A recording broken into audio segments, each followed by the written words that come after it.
O relógio da igreja bateu a primeira badalada dourada. O povo pareceu ouvir por um momento o próprio espaço. Se houvesse alguma coisa extraordinária a suceder, esta viria a irromper no fim da festa, onde crianças se perdiam das mães. E gritar seria apenas mais um grito. Era sábado de noite. Sob o chapéu, o rosto mal iluminado de Lucrécia ora se tornava delicado, ora monstruoso. Arrastada por Felipe, ambos agora seguiam uma direção desconhecida através do povo. Lucrécia queria avançar, mas o corpo mal pôde se mover porque a festa repentinamente se comprimiu, perpassada por uma contração inicial longínqua. O chapéu, deslocado até um olho, dava à cara alegre uma expressão de desastre. Embora Lucrécia procurasse com o rosto o lugar de onde jorrava o prazer da festa, ela própria não conseguia cair plenamente no centro do regozijo, que ora parecia estar no fogo, ora esfuziar-se dos gritos. Já longe da festa, a praça estava nua, tão irreconhecível ao luar que a moça não se reconhecia. Sábado era noite de vários mundos. Nenhum vento soprava. Apesar da lua, a estátua do cavalo no escuro via-se apenas mais nítida a ponta da espada do cavaleiro, suspendendo o fulgor parado. A mocinha estremecia de medo de estar viva. Certas coisas davam mesmo o sinal. A falta de vento, o luar na pedra, quando sobre o alegre movimento da manhã soprava o vento fresco, dir-se-ia que a população inteira se preparava para um embarque. Cavalos aspirando com as narinas selvagens, como se seus sangues tivessem conhecido outra época. Mas às 2 da tarde, as ruas ficavam secas e quase desertas. O sol, em vez de revelar as coisas, as escondia em luz. As calçadas se prolongavam indefinidamente e São Geraldo se tornava uma grande cidade. Lucrécia espiou o armazém, entortou a cabeça como modo de olhar cada coisa. Entrou na loja. Quando saiu, as ruas já haviam se transformado. Em vez do vazio do sol, cada coisa se movia a caminho de suas próprias formas, utilizando as menores sombras. A cidade estava agora insignificante e minuciosa. É que tinha se iniciado a tarde.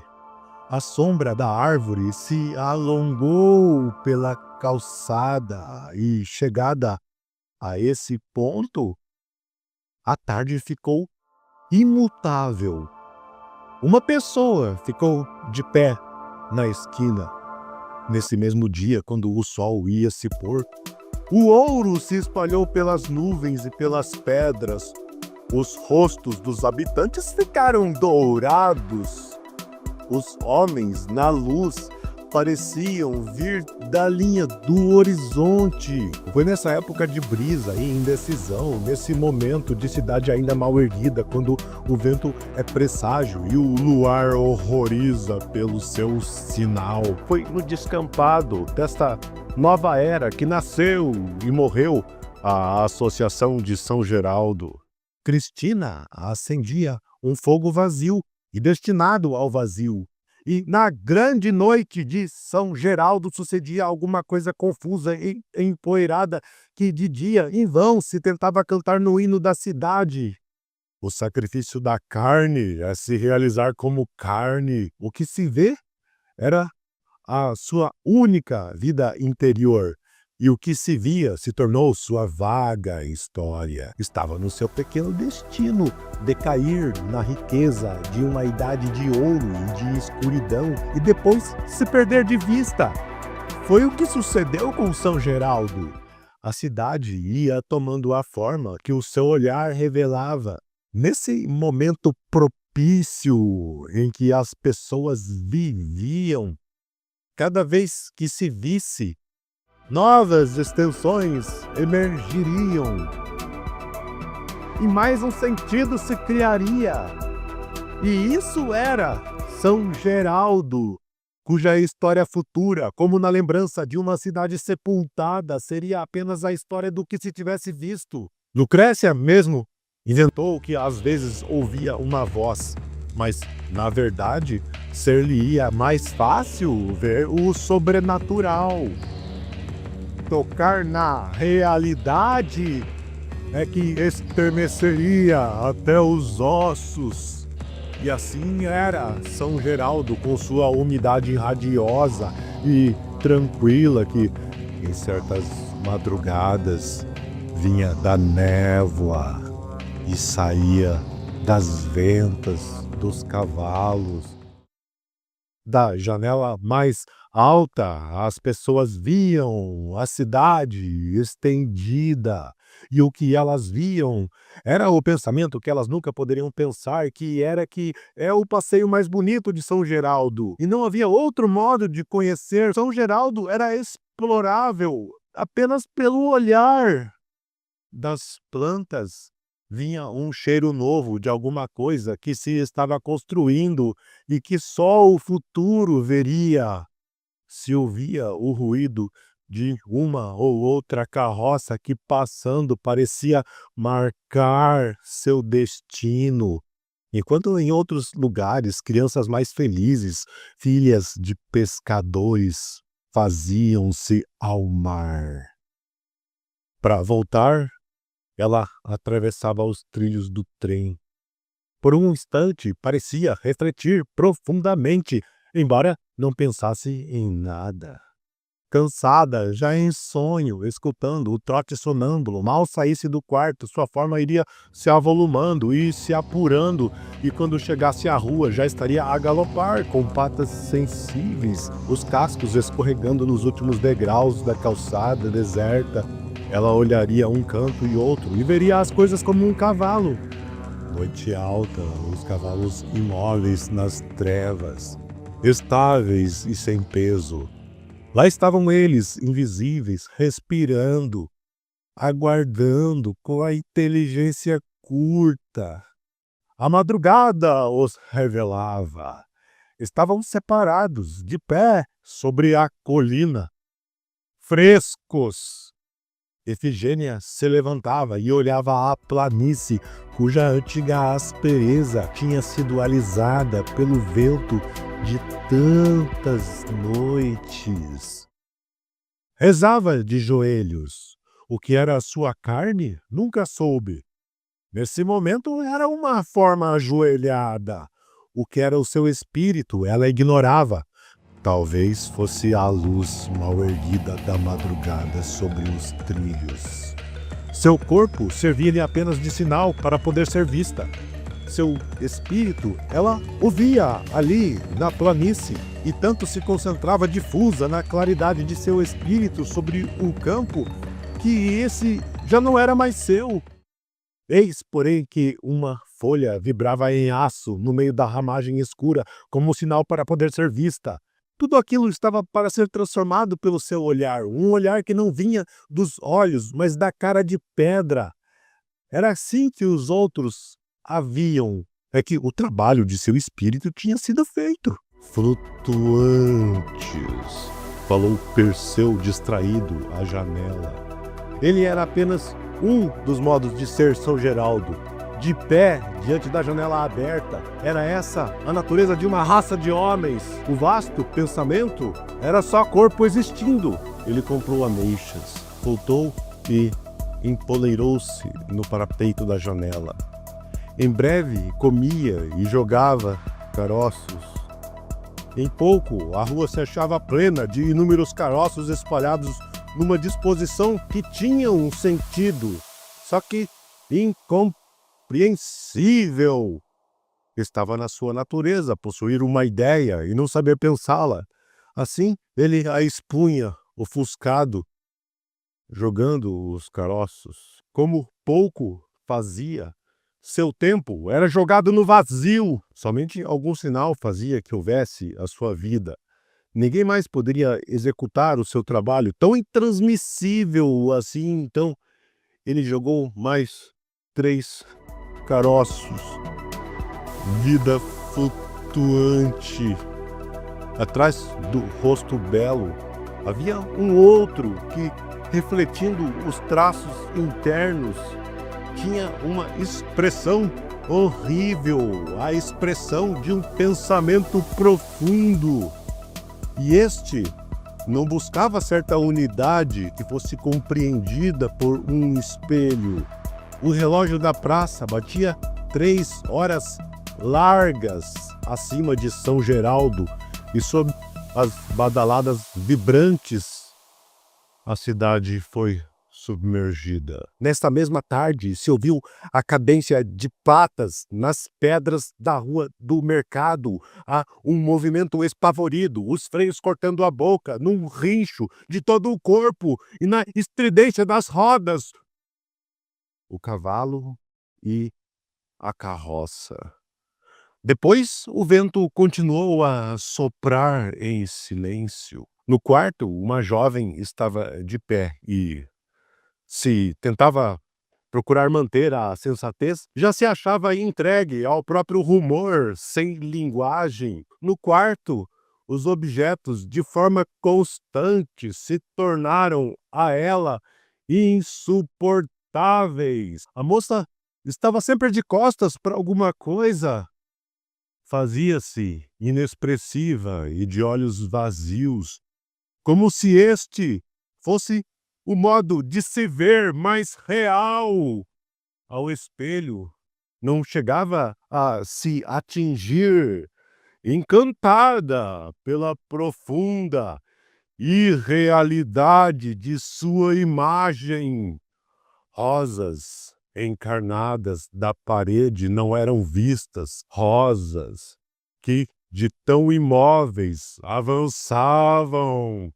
Toda a sua natureza parecia não se ter revelado, o que a fazia parecida então com a própria cidade, animada por um acontecimento que não se desencadeava. A moça parecia um retrato ideal de si mesma. Inclinou-se para o espelho e procurou achar o modo de se ver mais bela. Em breve, do olhar fixo nascia, afinal, a maneira de não penetrar demais e de olhar apenas a superfície. E sem se demorar, porque se demorasse, alcançaria demais, ultrapassando aquilo que queria ver no seu reflexo. Fechou e abriu os olhos. Abriu desmesuradamente a boca para espiar os dentes e, por um instante raro, se viu de língua vermelha numa aparição de beleza e horror, sem saber por quê. Rejubilando-se no quarto fechado, tudo se tornava tão burlesco, com uma língua vermelha. Procurando sua pulseira, tocava numa coisa ou noutra, como se a realidade fosse o inatingível. Apenas um momento de fraqueza e se destruiria o que ela tinha erguido através de tantos olhares. De novo, trabalhando furiosa, jogando sapatos de um lado e lenços de outro, à procura, enquanto ia abrindo e fechando gavetas. Das gavetas abertas e fechadas já renasciam planos e retângulos, arestas se reerguiam, superfícies mais expostas, envelhecendo. Seus olhares haviam recriado a realidade do quarto, um pouco desconfiada, inocente, no meio dos destroços, e a pulseira, olhando, empoeirada, encantada, quase míope. Ela, que tinha olhos tão nítidos, ela tinha se vestido, tentando recriar a força de antigas noites de festas. Sim! Um baile seria a cidade de pedra, enfim, cedendo. A casa de família transformada em baile. A noite estiolada pela chuva e ela pisando com os cascos nas pedras. Todos se empurravam. Os primeiros passos eram dados longe do corpo, experimentando cegamente o terreno. Chovia no terraço deserto e ela dançava. Que estaria ela festejando? Lucrécia Neves voltaria do baile com os pés empoeirados, porque tinha acontecido alguma coisa tão parecida com São Geraldo. Ela tinha dançado, chovia, as gotas escorrendo sob a luz, ela dançando e a cidade erguida em torno. A lembrança do baile a elevaria no quarto, onde agora, vestida como uma gravura de santa, estava pronta para sair. Bateu a porta do quarto, desceu as escadas devagar, cuidando para não escorregar na própria sombra. Assim ia para a rua, espiar de um lado e de outro. Bem gostaria de, enfim, desistir e descansar. Às vezes, mesmo se imaginava sorrindo de arrebatamento e tomar um navio e fazer-se para sempre ao mar. Mas o vento da terra a recebeu. Ela encontrava uma rua tão rasa, sem os erros, nem as emendas com que se construiu no quarto. Era com esforço que se mantinha a elegância naquele momento, porque tinha se vestido na escuridão potente de um quarto, talvez para ser vista de noite, em sonho. E o dia em São Geraldo não era o futuro, eram ruas duras, realizadas. A moça se sentia inferior. Aquela nitidez da rua tão sólida. Se via ela lançada no que estava acontecendo. Que atualidade! O relógio bateu 4 horas. Por um momento, o relógio pareceu esperar uma resposta. Perseu viu que estava atrasado e pôs-se a andar mais depressa. Num dado momento, disse na intimidade exterior, com que via a si mesmo andando, disse numa hesitação penosa que vinha de certa consciência de sua solidão: o chão. Assim pensou ele, como uma criança diz: o chão. Mas, quando ergueu os olhos de seu sonho profundo, percebeu que não estava atrasado. Lucrécia justamente se aproximava do ponto de encontro. No limiar de São Geraldo, eles toscamente se despiram. Ficaram tão simples que se tornaram inatingíveis. Depois começaram a passear pela cidade. Os subsolos sufocavam as ruas, mas as serras nas oficinas zumbiam em abelha e ouro por todo o subúrbio. A essa hora de extrema claridade vazia, nos fios d'água correndo para o esgoto boiavam escamas e algum cravo mole. Chegando à ferrovia, o vento sobre as linhas férreas soprou-lhes nos rostos. Atravessaram. A moça olhava o céu com cuidado para o chapéu não se mover. O céu. Que aspecto! Olhava à tarde nas pedras, nos ferros enferrujados no chão. O lixo seco voava.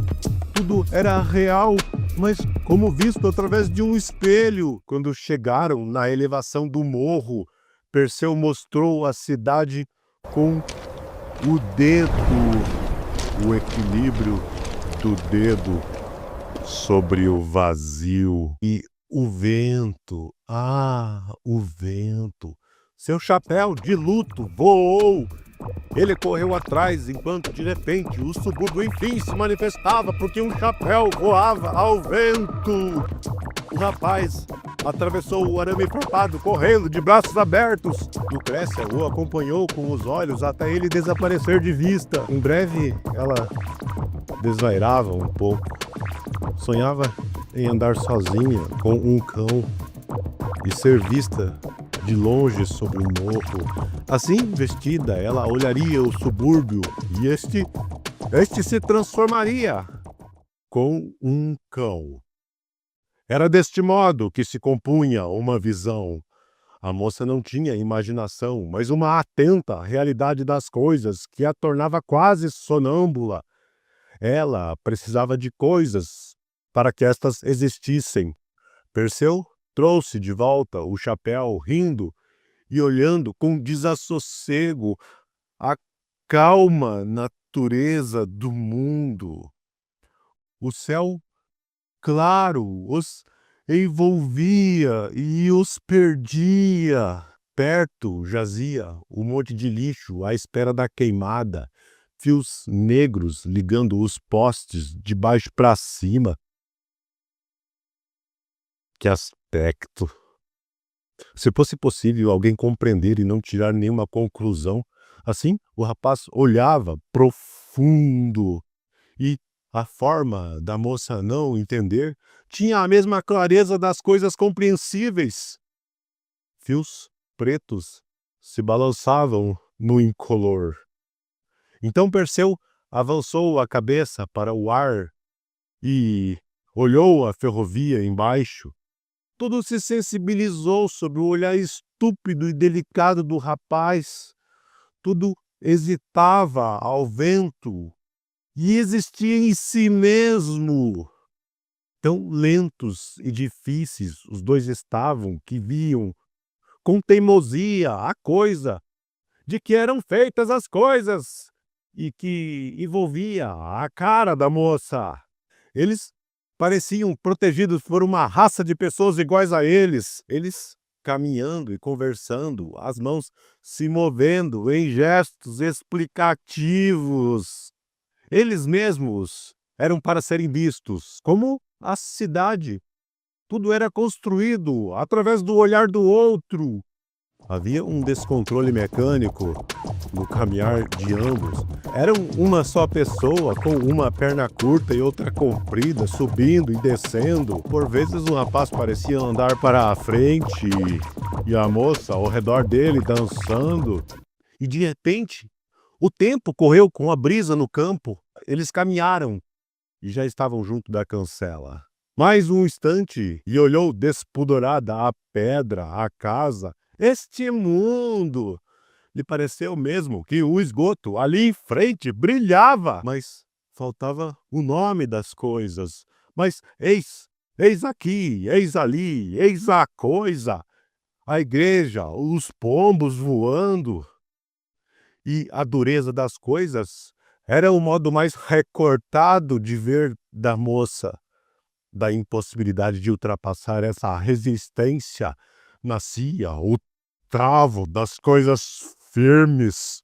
A moça tentava repetir com os olhos o que via, e esse era ainda o único modo de se apoderar das coisas. E, entrando na rua do mercado, tudo o que jazia em lixo nos esgotos secos foi despertado pelo vento. Apesar da firmeza, como o subúrbio era levado apenas pelo vento. Seu modo de ver era tosco, rouco, recortado. Mas o que um homem vê é uma realidade. E sem sentir, a moça tomou a forma que o homem percebeu nela. Assim se construíram as coisas. Ela se virou para Perseu como uma pessoa alongada, estendendo a mão, retirando-lhe um fiapo da roupa.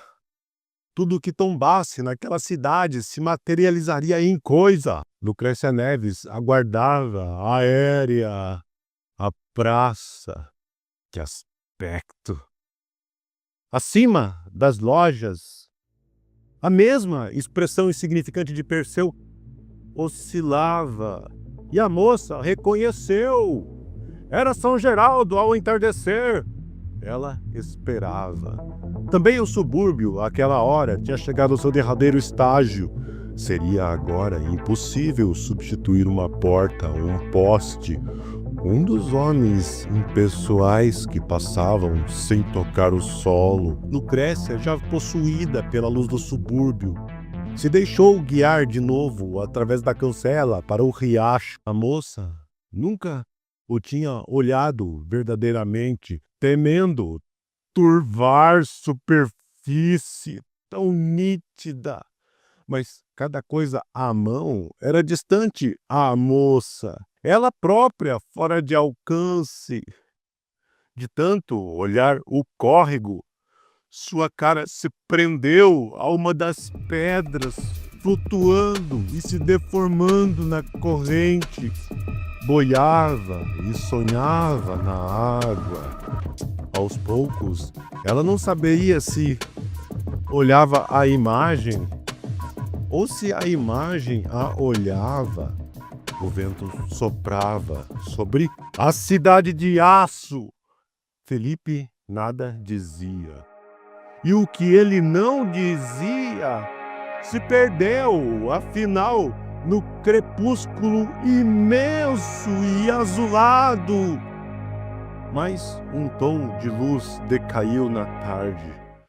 Tudo agora estava de perfil, os beirais dos telhados se recortando no vazio contra o espaço.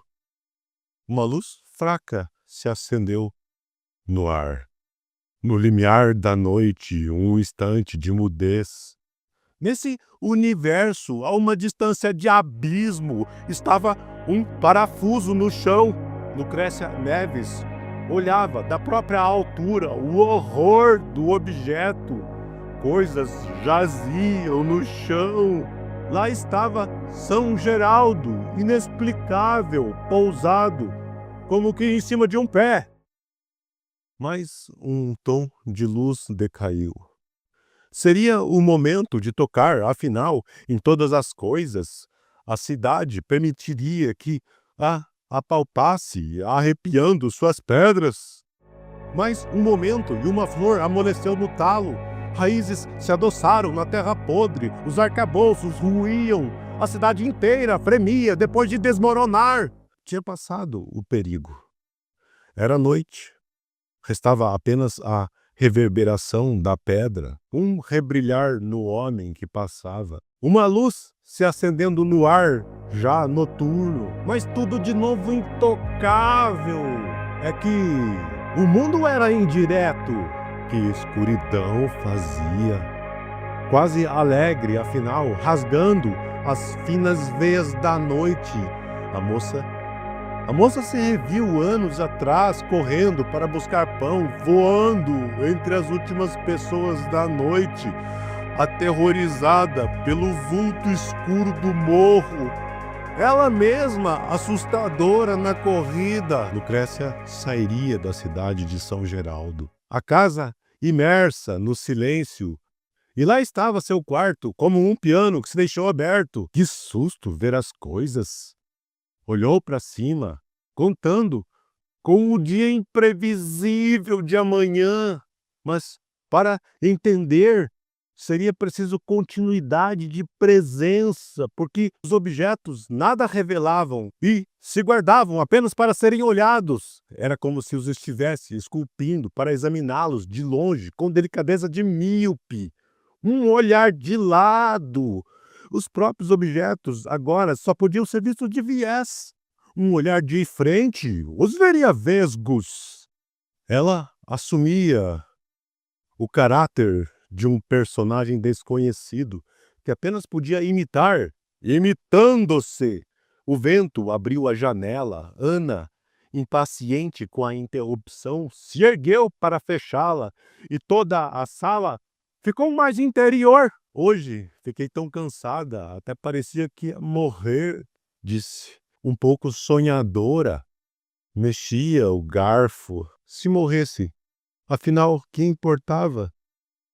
Não era ela quem perderia, ainda que ficasse humilhada pela morte.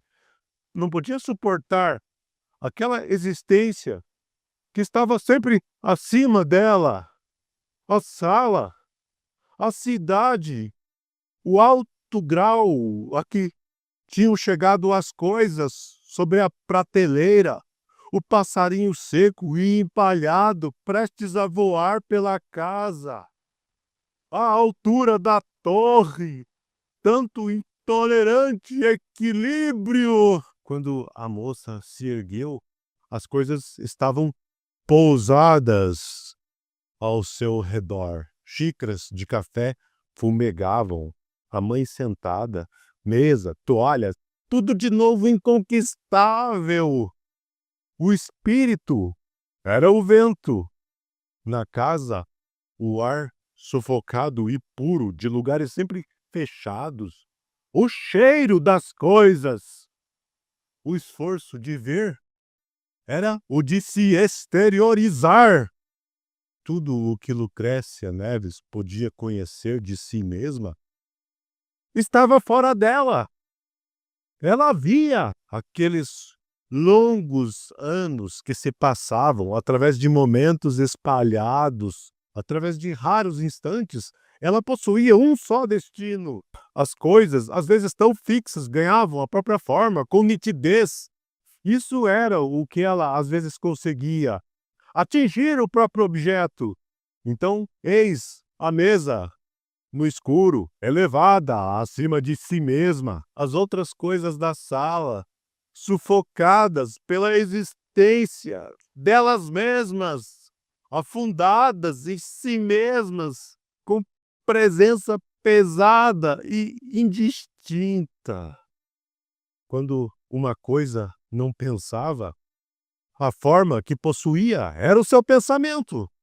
O peixe era o único pensamento do peixe. O segredo das coisas estava em que, se manifestavam iguais a elas mesmas. Esfregando o sapato, a moça olhou esse mundo escuro, repleto de coisas e... Eis a flor! Quando começasse a murchar, já se poderia olhá-la diretamente, mas então seria tarde.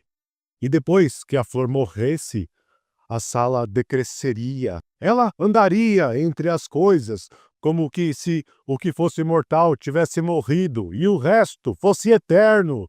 Lucrécia Neves entortou a cabeça e tentou espiar a flor viva. Lá estava a flor, exausta. De que era feita a flor, se não da própria flor? Mas as coisas não eram vistas jamais.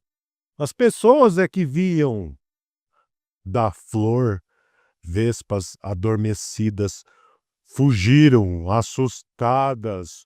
O horror íntimo da flor se libertava em 1000 vidas. Só quem voava saberia o quanto pesa um corpo. O desejo de ir em algum lugar às vezes nascia, crescia e deixava espumas na praia. Se nada se transformava, a noite já perdia a sua data. Respirava Lucrécia, quebrando-se de encontro às grandes escuridões. Através de palavras, disfarçava talvez outras palavras. Tentava, agora, experimentando tocar nos objetos, até que acertasse naquele que seria a chave das coisas. Um novo trovão rolou com tristeza. Os cavalos imóveis na chuva. Ela sonhava no quarto escuro. Da sala, a água flutuava diante dos olhos que vinham da escuridão. Estendeu uma das mãos. Estendeu-a repentinamente.